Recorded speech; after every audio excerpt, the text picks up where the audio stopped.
اس نے ندی کی ناک کھینچتے ہوئے کہا۔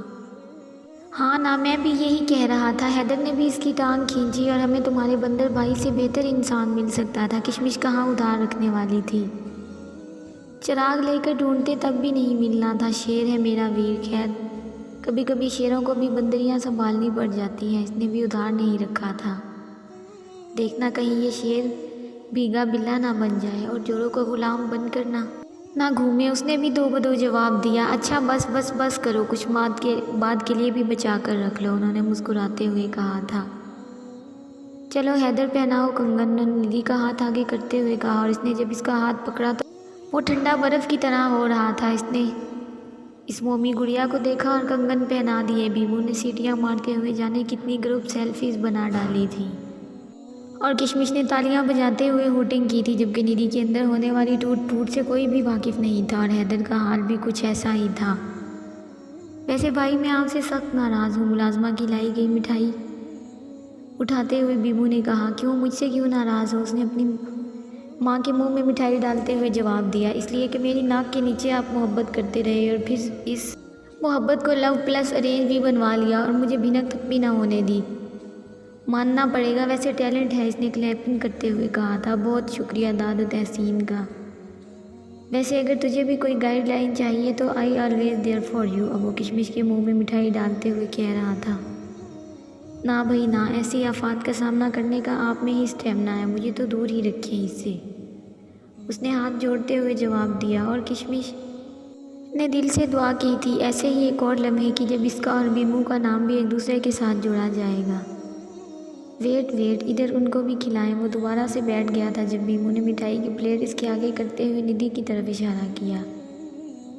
کیوں بھائی، موٹی ہو جائے گی میری بیوی، مجھے پتلی لڑکیاں پسند ہیں، ویسے بھی پہلے ہی وہ پھٹنے کو تیار ہے۔ حیدری نے پھر سے اس کی ٹانگ کھینچی تھی اور ندی کا دل کیا تھا اس کو بولے کہ جاؤ جا کر اپنی آنکھوں کا علاج کرواؤ۔ اچھا کھلائیں، مجھے پک لینی ہے، بیمو نے ضد کی اور اس نے ندی کے منہ میں مٹھائی ڈالی تھی جو ندی کو تو زہر ہی لگی تھی۔ اچھا ٹھیک، 15 دن کے بعد نکاح ہے، اور بیمو حیدر شادی بڑی دھوم دھام سے ہونی چاہیے۔ جی ماما ڈونٹ وری، بیمو نے ایک اور سیلفی لیتے ہوئے کہا۔ سب ہنس رہے تھے، خوش تھے۔ بڑی ماما نے اپنے خاندان کی خوشیوں کی سدا سلامتی کی دعا کی تھی، مگر وقت کیا چاہتا تھا، نصیب میں کیا تھا، کاتب تقدیر نے کیا لکھا تھا، یہ تو خدا ہی بہتر جانتا تھا۔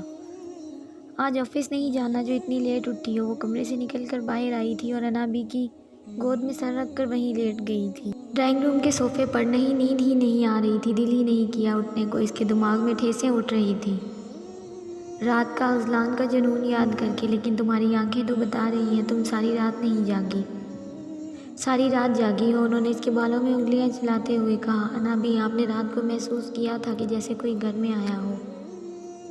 اس نے ان کے سوال کو نظر انداز کر کے اپنا سوال کیا۔ نہیں بیٹا، رات کو تو کوئی نہیں آیا، اور ویسے بھی اتنی سیکیورٹی میں کیسے کوئی آ سکتا ہے، کسی کا دماغ خراب ہے، بغیر پوچھے آئے۔ وہ ہنوز اس کے بالوں میں انگلیاں چلا رہی تھیں۔ ہے نا آپ کے پوتے کا دماغ خراب، اور ساتھ میں میرا بھی کر دیتا ہے آ کر، اس نے زیر لب بڑبڑایا۔ کیا ہوا، کچھ کہا تم نے؟ نہیں انابی، اس نے آنکھیں بند کرتے ہوئے کہا۔ نہیں سونا نہیں، چلو اٹھو ناشتہ کرو، رنگ دیکھو کیسے پیلا ہوا ہے، کھانے پینے کا بھی دھیان رکھ لیا کرو، خون ہی جلاتی رہتی ہو بس اپنا، انہوں نے اسے اٹھاتے ہوئے کہا۔ میرا خون آپ کا پوتا جو ہے پینے کے لیے، اس نے دوبارہ سے ان کی گود میں سر رکھتے ہوئے کہا، اور اسی لمحے اس کی آنکھوں کے سامنے رات کا منظر لہرایا تھا۔ اس نے شرم سے اپنا سر انابی کی گود میں گھسایا۔ اچھا بس 5 منٹ، اس کے بعد فریش ہو کر ناشتہ کرو گی، انہوں نے حکم دیا تھا۔ اچھا فجر، مجھے یاد آیا، مجھے تمہیں کچھ اور بھی بتانا تھا، چاہابیہ کی ڈیتھ ہو گئی ہے۔ واٹ، اور آپ مجھے اب بتا رہی ہیں؟ وہ چلتے ہوئے اٹھی تھی۔ بس بیٹا، مجھ سے خود اتنی دور کا سفر نہیں ہونا تھا، اور تم اپنی میٹنگز میں بزی تھی، بتا ہی نہیں پائی کچھ۔ کاظم انکل کا کچھ پتہ چلا؟ وہ اس دن سے غائب ہے نا جب ماما کی ڈیتھ ہوئی، اس نے پوچھا۔ نہیں بیٹا، اس کا تو کچھ پتہ نہیں چلا، آسمان کھا گیا یا زمین نکل گئی، مجھے تو مشی کی فکر ہو رہی ہے، وہ اکیلی کیسے سنبھالے گی سب، اس لیے میں نے اس کو یہیں بلوا لیا ہے، ہمارے ساتھ ہی رہے گی، اور اچھا ہے نا، گھر میں رونق لگ جائے گی، چھوٹی سی تو ہے وہ، ابھی تو اس کا گریجویشن بھی کمپلیٹ نہیں ہوا، اور ویسے بھی ہمارے سوا اور ہے ہی کون اس کا، انہوں نے آنکھوں کی نمی صاف کرتے ہوئے کہا تھا۔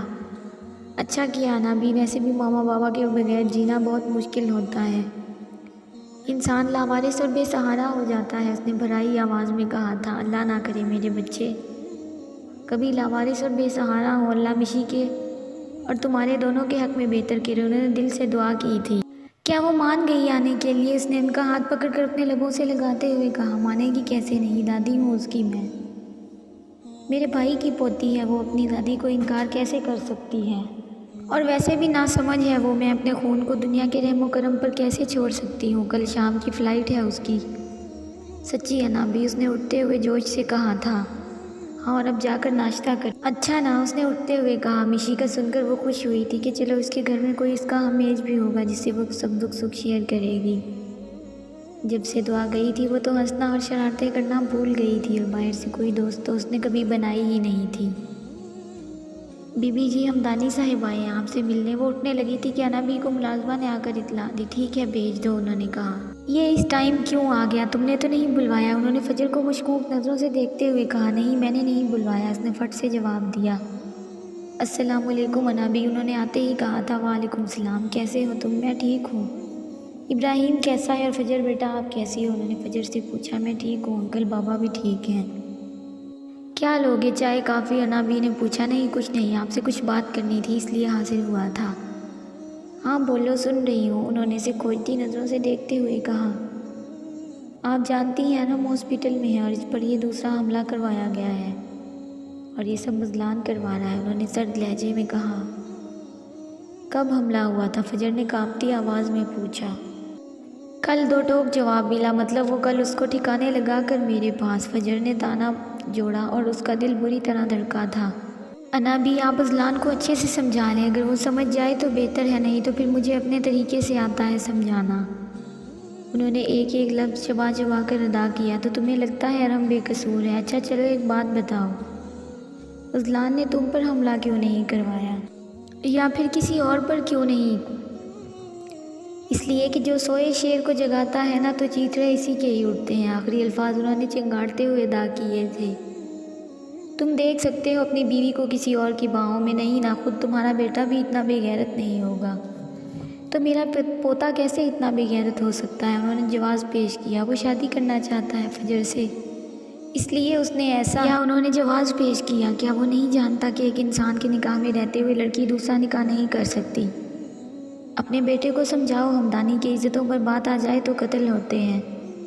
ایک بار سچ سامنے آ جائے پھر جو یہ دونوں فیصلہ کریں گے مجھے منظور ہے، مگر تب تک اپنے بیٹے کو دور رکھو فجر سے، کیونکہ میں غلط کا ساتھ نہیں دے سکتی۔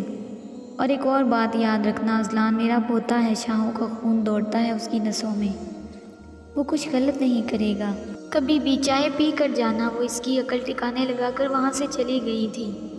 چائے مائے فٹ، وہ بھی غصے سے تنفر کرتے نکل گئے، اور فجر دونوں کو ہکا بکا دیکھ رہی تھی۔ بھائی ہمیں بھی پاکستان آنا ہے، ہمیں نہیں رہنا یہاں آپ کے بغیر، وہ ضد کر رہی تھی۔ دعا بیٹا، یہاں آ کر کیا کرو گی؟ وہاں اسٹڈی کمپلیٹ کرو پھر آ جانا۔ اذلان نے سمجھانا چاہا۔ اسٹڈیز پاکستان رہ کر بھی کمپلیٹ ہو جائیں گی، رمشی بھی آ رہی ہے، وہ اس کی ماما کی ڈیتھ ہو گئی ہے، وہ بہت مس کرتی ہے جہاں بیا کو، اور انابی نے اسے پاس بلوایا ہے اپنے، تو آپ بھی ادھر ہو، میری فرینڈ بھی ادھر آ رہی ہے، تو میرا کیسے دل لگے گا؟ مجھے نہیں پتا بھائی، مان جائے نا پلیز پلیز، اس نے منت کرتے ہوئے کہا تھا۔ اچھا ٹھیک ہے، ماما سے بات کرواؤ۔ نہیں، پہلے میری بات سنیں، میں انابی کے پاس رہوں گی، فجر بھابھی کے پاس، اس نے نئی فرمائش کی تھی۔ دماغ سیٹ ہے تمہارا، انابی سے مل لینا، میں منع نہیں کروں گا، اور فجر سے فون تک ہی محدود رہو، یہ جو تم میرے منع کرنے کے باوجود اس سے فون پر باتیں کرتی ہو، مجھے یہ سب پتہ ہے۔ اس نے غصے سے کہا۔ ہاں تو میں کیوں چھوڑوں، جو بھی بات ہے آپ بڑوں کی ہے، ہم تو جیسے پہلے تھے ویسے ہی رہیں گے، اور میں ویسے ہی ملوں گی، آپ اپنے تک رکھیں یہ ناراضگی، اور یہ لے ماما سے بات کریں۔ اس سے پہلے کہ وہ کسی بات کا جواب دیتا، اس نے فون ندا بیگم کو پکڑا دیا۔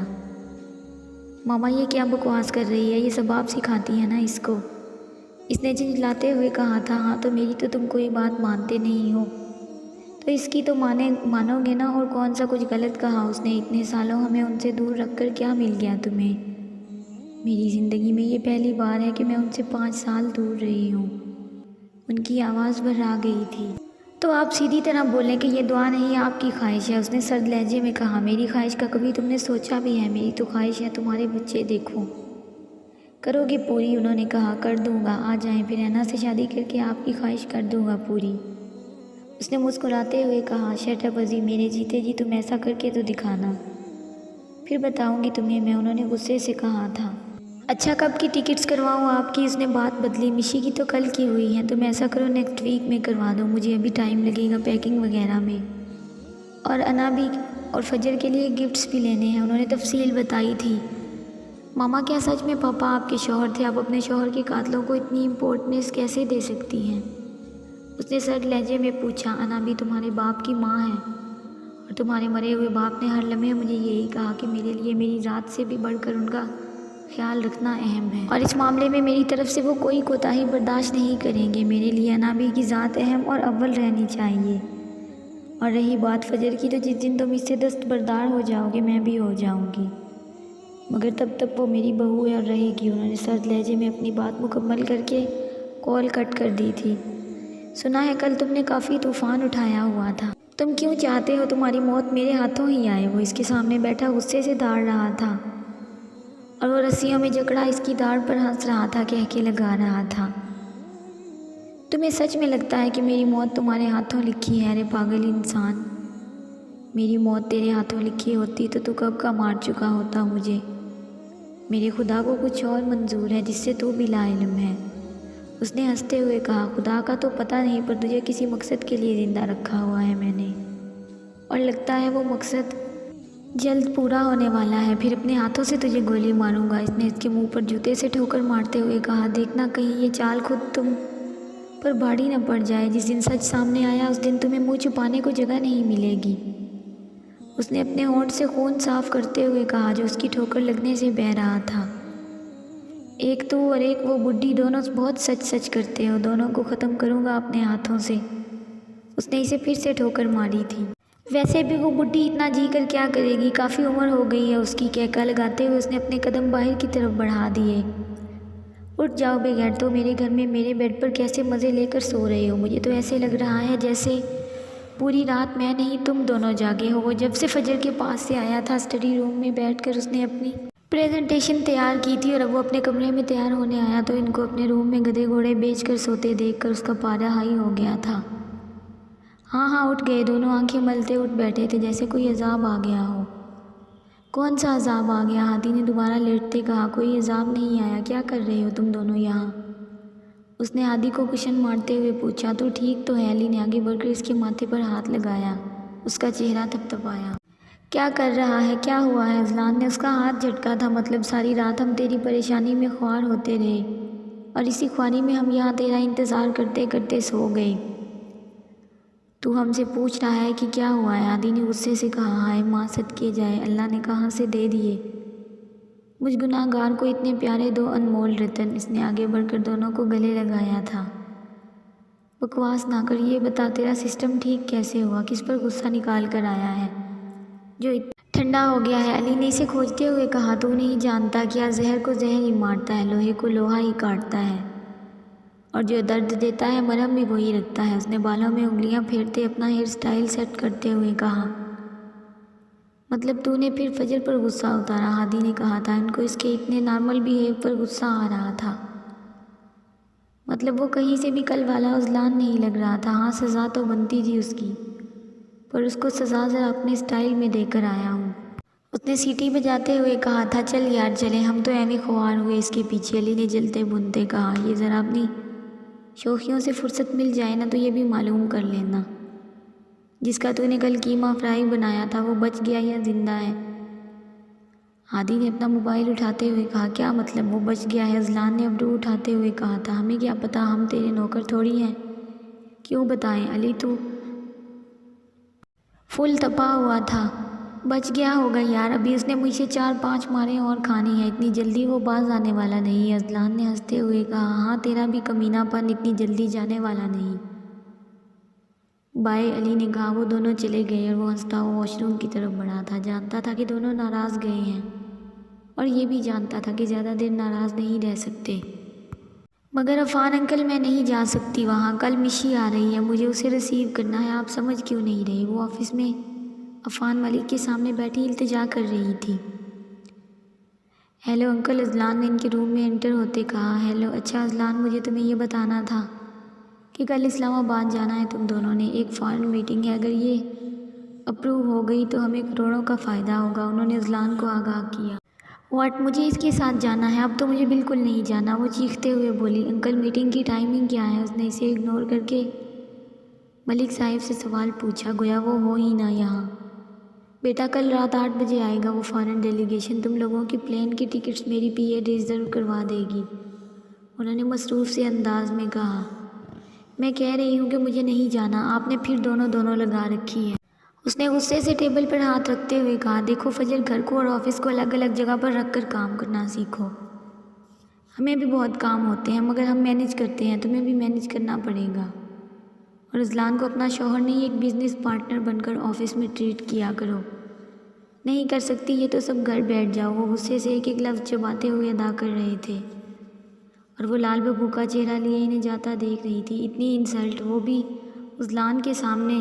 ویسے فجر تمہیں فیل نہیں ہوئی اتنی عزت افزائی؟ مجھے تو بہت فیل ہوئی، اس نے ہنستے ہوئے اس کی ٹانگ کھینچی تھی۔ مرو تم، وہ غصے سے کہتے ہوئے اٹھ کھڑی ہوئی، اس نے اس کا ایک ہاتھ بیٹھتے بیٹھتے ہی پکڑا تھا۔ آج ریڈ لپسٹک نہیں لگائی یا تو توبہ کر لیا اس نے اسے چھیڑتے ہوئے پوچھا۔ چھچھوڑا، اس نے اپنا ہاتھ چھڑواتے ہوئے کہا تھا اور جانے لگی۔ اچھا جاتے جاتے یہ تو بتاتی چلو فیل بھی ہوئی یا نہیں، اس نے پھر سے ہنستے ہوئے ہانک لگائی۔ جاری ہے دوستو آپ کو ویڈیو پسند آئے تو اسے لائک اور اپنے دوستوں کے ساتھ شیئر لازمی کیا کریں اور کمنٹ باکس میں اپنی رائے سے آگاہ بھی ضرور کیا کریں۔ اپنا خیال رکھیں، دعاؤں میں یاد رکھیں۔ ملتے ہیں نیکسٹ ایپیسوڈ میں، تب تک کے لیے اللہ حافظ۔